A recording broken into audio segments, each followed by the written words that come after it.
Okay, so a big part of my business is sending email.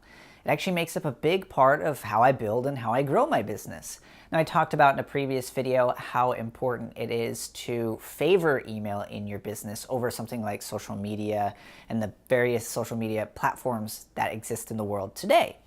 But beyond this, so one of the questions that comes up from time to time, especially for someone who is a graphic designer, someone for whom visual brand identity is what I build along with websites. So a question that comes along from time to time is, why do you send ugly emails?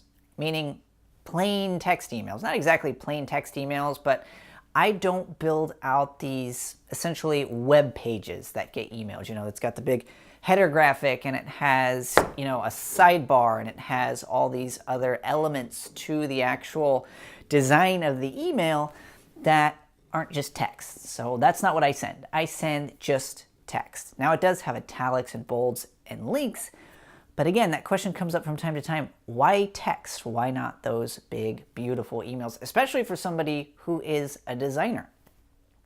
So there's a number of different reasons why I choose to send emails in this fashion. Number one is that it makes it easier to read. If you are having to scroll past sidebars and your images and things that don't actually get to the guts of what it is that you're trying to say, the likelihood that somebody is going to take action on that particular email is significantly lower. So that's number one. Number two is time. People get a lot of email, and beyond that, people get a lot of promotional type email.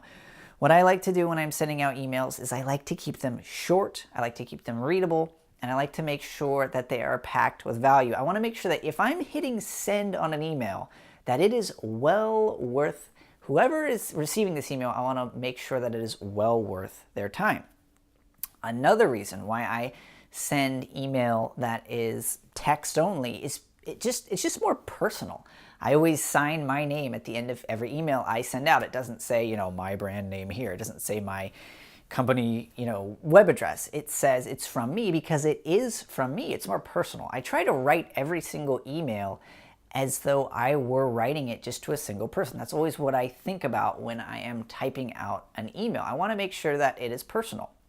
Another reason why I send ugly emails is because it's the medium. That's what email is. If you open up Gmail and you start typing out a message, that's how you do it. You can paste in an image, but nobody goes into email or into Gmail and then formats out a header, a logo, a sidebar, all these different elements and aspects to the email. You just type out your email, and usually it's pretty short. It's just a message to whoever the recipient is. So a big part of why I write ugly emails is because that's what the medium is. You don't go into your text, you don't send a text message, for example, or a tweet, or some sort of Facebook post or something with a screenshot of text, or you try to build out a web page in those mediums. You don't do that because that's not the context. It's kind of like, and this is a total side note, but it's kind of like putting a podcast episode on YouTube and then just showing the cover art for the video. That's not what the medium is. It's a video platform. If you want to do a podcast, then do that, on iTunes or Stitcher or SoundCloud, not on iTunes. So anyways, that's a big part of why I write ugly emails. That's because email isn't meant to be pretty. It's just meant to be a message.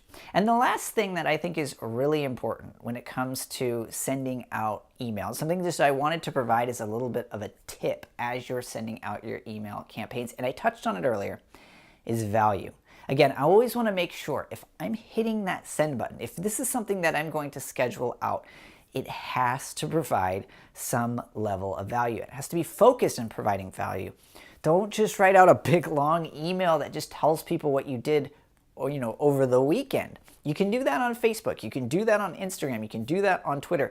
Don't do that in email. And the reason is because email, just by its very nature, is more personal, as I mentioned previously, but it's just, we receive a lot of email.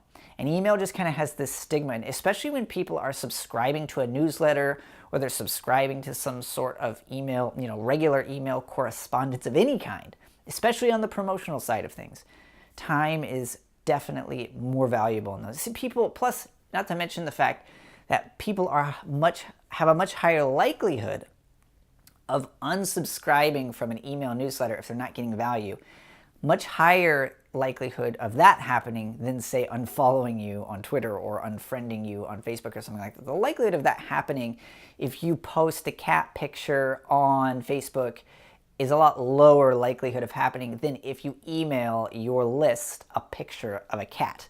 So obviously, play to the medium, and biggest piece of advice I could ever offer, what's been the most successful for me and for all the clients I've worked with, is make every email you send full of value, packed full of something that's going to make the lives better of the people who are opening it. So I hope you found this useful. As always appreciate it. Hit that like button. Make sure you subscribe if you are not already, and make sure you go to writely.tv/subscribe, where you can jump onto our email list. We're, again, always offering and sending out useful tools, resources, and tips of a wide variety, all meant to help you build your business. So until the next video, go out there and create something that is truly rightly designed.